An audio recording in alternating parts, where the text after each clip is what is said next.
जब सब लोग आराम करने के लिए कह रहे हैं तो बात काहे नहीं मानते हो?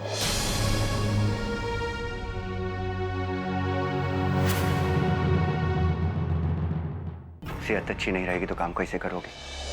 बहुत काम कर लिया बेटा, थोड़ा आराम कर लो।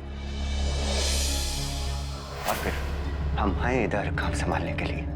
हम इतने कमजोर नहीं हुए हैं कि हमें आपकी मदद की जरूरत पड़ेगी। हम अभी काम संभाल सकते हैं अपना। तुम ठीक कह रहे हो बेटा, लेकिन काहे ना बहू की अभी बाप नहीं बना है, इसीलिए बाप के जज्बात को नहीं समझता है। अरे बेटा, बेटा चाहे जैसा भी हो, बाप हमेशा उसकी भलाई की कामना करता है।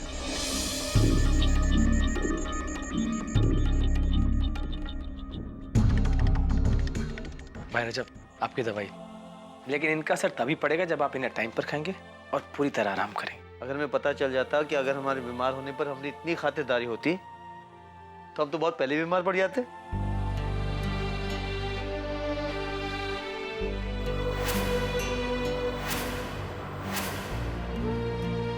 ये क्या कह रहे हैं आप राजा भैया? अगर आपने आइंदा से ऐसी बात की, हम आपसे कभी बात नहीं करेंगे।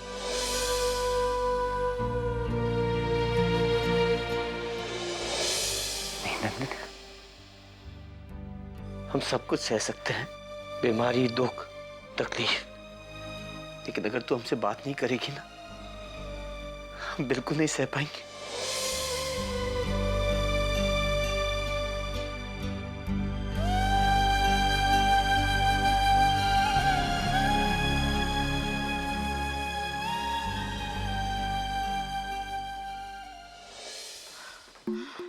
हाय राम, भाई रजा, जैसे हमें पता चला कि आपकी तबीयत खराब हो गई, घबराहट के मारे मेरी तो जान ही निकल गई। लेकिन आप चिंता मत करिए, मैं ना अभी आपकी नजर उतार देती हूँ। जरूर आपको बुरी नजर लग गई होगी। अरे कुछ नहीं बहन जी, हम बिल्कुल ठीक है। अरे ऐसे कैसे ठीक है? देखिए तो चेहरा कितना पीला पड़ गया। मैं अभी आपकी नजर उतार देती हूँ।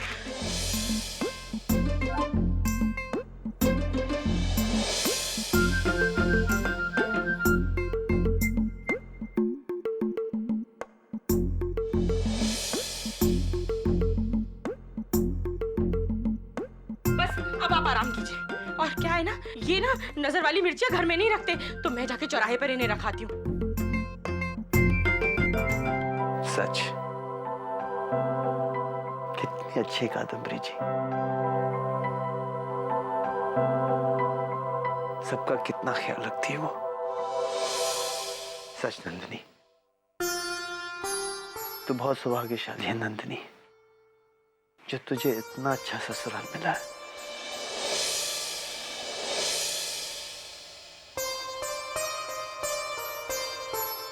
नंदिनी जी राजा भैया। क्या बात है, कहाँ खो गई थी तू? कुछ नहीं।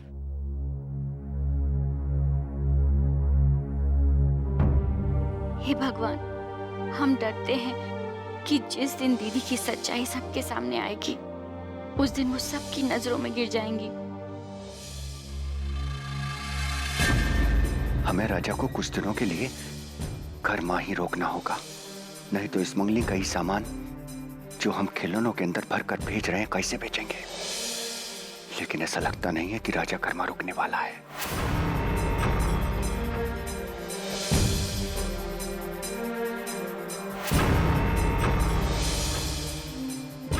बहू,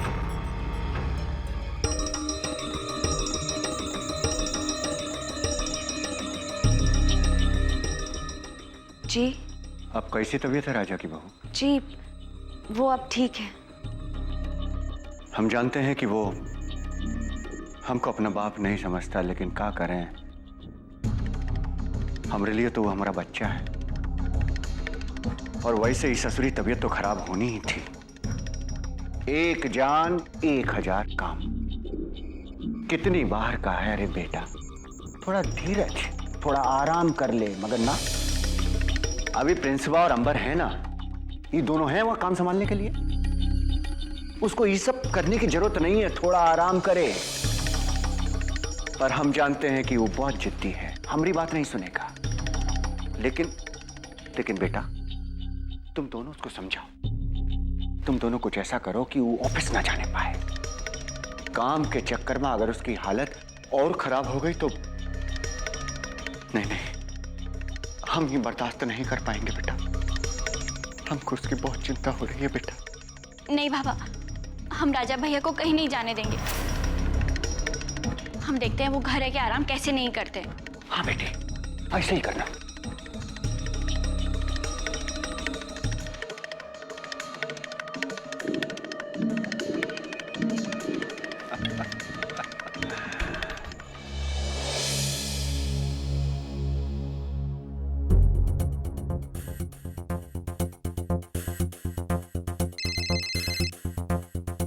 हेलो।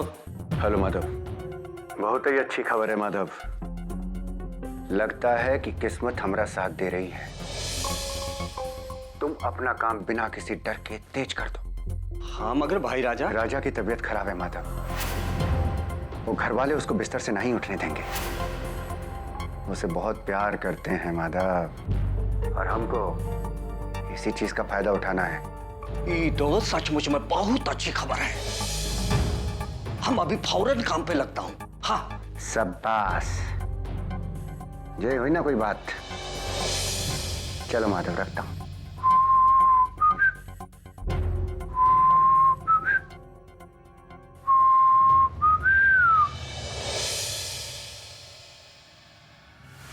गुंजन, भाई राजा की तबीयत इतनी खराब थी और तुमने मुझे खबर तक नहीं दी। मैंने सोचा आपको फोन कर दूं, लेकिन मुझे लगा कहीं मेरे फोन करने से आप बुरा ना मान जाए। अच्छा, तो तुम्हें सच में जितना ख्याल है मेरे बुरा लगने का? मुझे बुरा तो उस दिन लगा था जिस दिन मैंने तुमसे शादी की थी।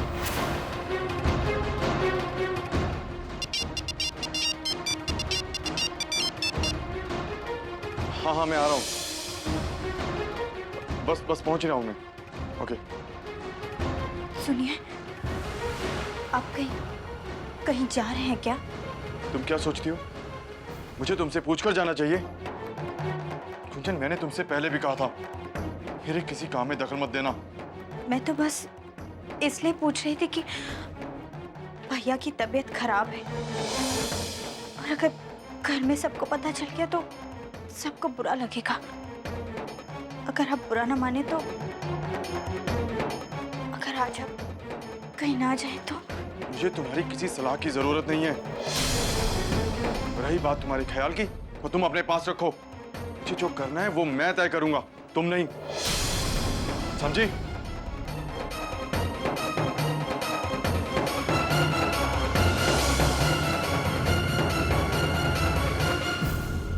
हाँ, ठीक है, मैं तुम्हारा इंतजार करूंगी। Okay okay okay. कौन आ रहा है? अरे मेरी सहेलियां आ रही है, और क्या? कहाँ? यहाँ।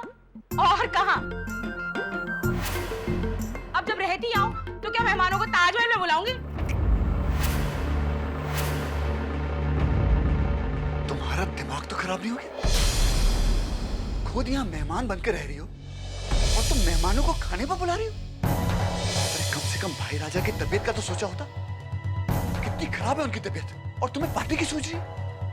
और तुम इन्हें सहेलियां कहती हो? क्या इन्हें पता नहीं कि हमारा घर जल गया और हम किसी और के यहाँ रह रहे हैं? मेरी सहेलियों के बारे में तुमने एक भी शब्द बोला ना तो मुझसे बुरा कोई नहीं होगा। और वैसे भी उन्हें पता है कि हमारा घर जल गया, लेकिन उन्हें यह भी पता है अब हम एक बड़े घर में आके रहने लग गए, इसीलिए तो पार्टी मांग रही है। तुम भी ना, अब पीछे हटो। इससे पहले कि कादम्बरी सारी सीमाएं पार कर जाए, मुझे जल्द से जल्द मकान ढूंढना पड़ेगा।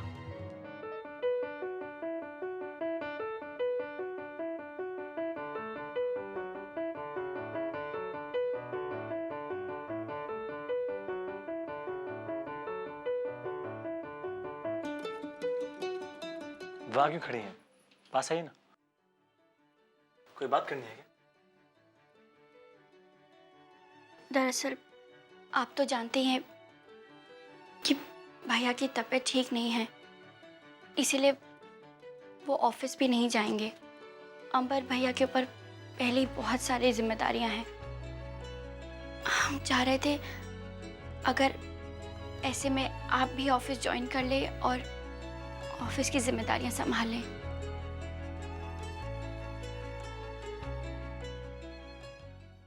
ये भी कोई कहने की बात है? आप भाई राजू को बोलिए कि जब तक हम हैं उनको टेंशन लेने की कोई जरूरत नहीं है। हम परसों से ही सारा काम संभाल लेंगे। परसों?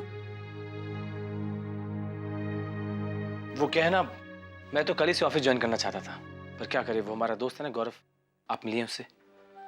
उसका कल बर्थडे है और उसने एक पार्टी रखी है। अब हमने इतना मना करा, लेकिन वो कहता है कि मुझे आना ही आना है। ठीक है, आप गौरव से मिल लीजिएगा, लेकिन परसों से सिर्फ बातें नहीं, आपको काम भी करना होगा।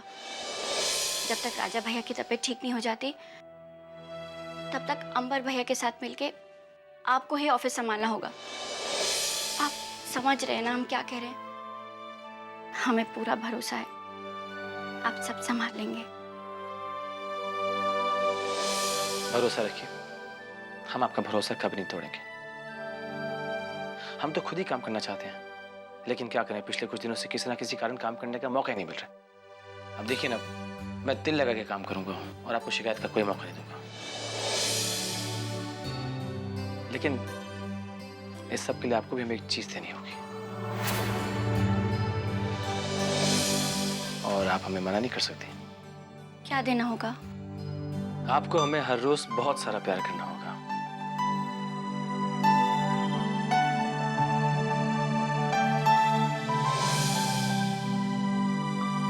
लेकिन हम आपसे बहुत बड़ी जिम्मेदारी उठाने की उम्मीद कर रहे हैं प्रिंस। हम तो बस यही चाहते हैं कि आप जल्द से जल्द भैया का हाथ बनकर उनकी ताकत बढ़ाएं।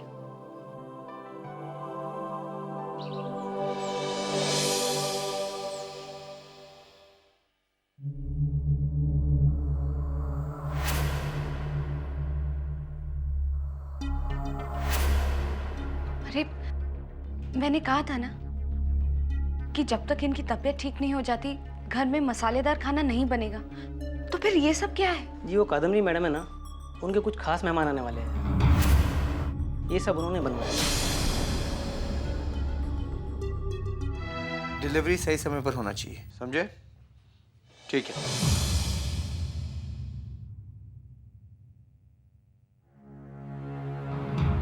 अब हम तुमसे बाद में बात करते हैं, ठीक है? अरे आइए ना, बाहर काहे खड़ी हैं आप? बैठिए ना। अरे नहीं नहीं भाई राजा, बस। ये घर में कौनो चीज की तकलीफ तो नहीं ना आपको? अरे नहीं नहीं, आपने अपने ही घर में अपनों की तरह रखा है, तो तकलीफ कैसी? वो क्या है ना कि आपसे एक जरूरी बात करनी थी। समझ में नहीं आ रहा कि कैसे करूं। अब शायद ये ठीक समय नहीं है, मैं बाद में। अरे नहीं नहीं कादम्बरी, अपनों से बात करने के लिए वक्त नहीं देखा जाता। जो भी बात है बिना किसी संकोच की कही ना आप। दरअसल भाई राजा, वो घर जलने के बाद हम लोग आपके साथ आपके यहाँ आ गए, तो वो आस पड़ोस और सहेलियों को मौका ही नहीं लगा हमारी खैरियत पूछने का। आज उनका फोन आया था, वो लोग हमारा हालचाल पूछने के लिए यहाँ आना चाहते थे। अब आपका घर है, आपसे बिना पूछे कैसे मैं उनको, तो मैंने सोचा कि, लेकिन कोई बात नहीं, हम उन्हें मना कर देंगे। आपकी तबीयत भी तो ठीक नहीं है, अब कभी और। अरे नहीं नहीं कादम्बरी जी, जी आप अपनी सहेलियों को ना कैसे कर सकते हैं? वो आपकी सहेलियां हैं, बुरे वक्त में उन्होंने आपका साथ दिया है। आप उन्हें बुला लीजिए। अरे ये सब करने के लिए हमारी इजाजत की क्या जरूरत है? जैसे ये हमारा घर है वैसे ही आपका घर है। नहीं नहीं भाई राजा, आपकी तबीयत ठीक नहीं है, हम बाद में बुला लेंगे। अरे हमारी तबीयत को कुछ नहीं हुआ, हम बिल्कुल ठीक है। आप अपनी सहेलियों को बुला लीजिए। हम और नीलिमा आपकी सहेलियों से मिलना चाहेंगे। जी वैसे वो लोग भी आप लोगों से मिलके बहुत खुश होंगे। हम हमेशा ही आप लोगों की बातें करते रहते थे ना। ठीक है, तो हम जाकर उनके आने की तैयारी करते हैं। हाँ? जी अच्छा। अच्छा भाई राजा, हम चलते हैं।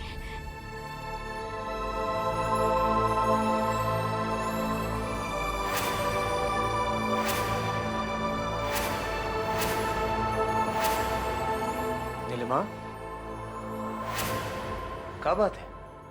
तुम इतनी परेशान काहे हो? नहीं, ऐसी कोई बात नहीं है। आप अपनी दवाई ले लीजिए। अरे आओ। नमस्ते, आइए आइए आइए ना।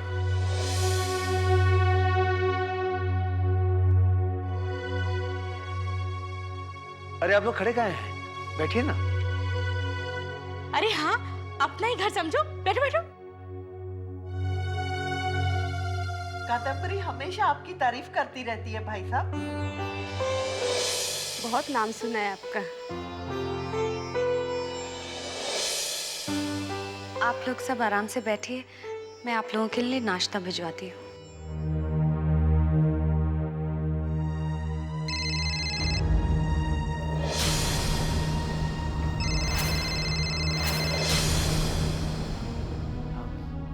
आप लोग अपनी सहेली से बात कीजिए, हम अभी आते हैं। जी। हेलो। और कैसे हैं सब लोग वहाँ?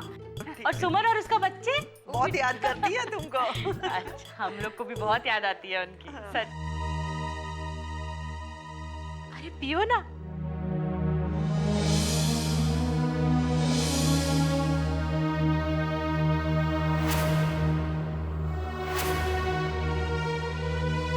और बताओ, कैसा लगा हमारा घर? अच्छा है ना? कादम्बरी, तू तो बहुत ही किस्मत वाली है जो तुझे इतने अच्छे रिश्तेदार मिले हैं। अपना घर जलने के बाद तो लोग सड़क पे आ जाते, पर तू तो महल में पहुंच गई। अब तो तू रानियों की तरह रह रही होगी यहाँ पे, है ना? तो और क्या? अरे वैसे भी ये लोग तो मुझे किसी काम को हाथ ही नहीं लगाने देते। इतना आदर करते हैं मेरा। हाँ, जब आपके घर में इतने सारे नौकर हैं, तो आपको और आपकी बहू को काम करने की क्या जरूरत है? हाँ। तुम्हारी नजर जिन जिन चीजों पे भी पड़ रही है ना, पता है वो चीजें बाहर से मंगाई हैं और लाखों रुपए की है, लाखों रुपए की। अब इस झाड़ फानुस को ही ले लो। पता है लंदन से मंगाया है, लंदन से लाखों रुपए का है। और ये कारपेट, ये तो इटली से आता है। और पता है हम ही सिर्फ चांदी के ग्लासों में नहीं पी रहे, इनके घर के तो नौकर भी चांदी के बर्तन में खाते पीते हैं। लेकिन सबसे बड़ी बात पता है क्या है? इतने बड़े आदमी होने के बाद भी रत्ती भर घमंड नहीं है इन लोगों में। अरे इतना प्यार, इतना आदर देते हैं। अब तुम्हें तो पता ही है कि कितने दिन रहेंगे हम इस घर में। आखिर नंदिनी का मायका है। हमने तो कितनी बार कहा कि नहीं भैया हम जा रहे हैं, लेकिन कस्में दे देकर इतना हाथ जोड़ जोड़ के हमें इस घर में रोक के रखा है। सच, ये लोग मुझे यहाँ से जाना ही नहीं देना चाहते। अरे देख क्या रहे हो? काजू खाओ, काजू। स्पेशल काबुल से मंगवाए हैं इन लोगों ने। अरे लो ना। हाँ हाँ, ये लो। अभी तो लंच करना भी बाकी है। अब दीदी, हम अभी आते हैं। चलो मैं तुम्हें पूरा घर दिखाती हूँ।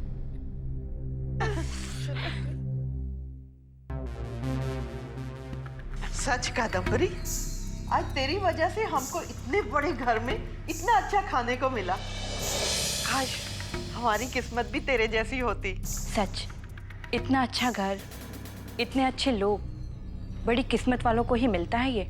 और भाई राजा तो बहुत अच्छे इंसान हैं। आखिर सहेलियों पर अपना रौब जमा ही दिया तूने कादम्बरी। बस अब ये घर सचमुच मेरा हो जाए तो फिर कहना ही क्या।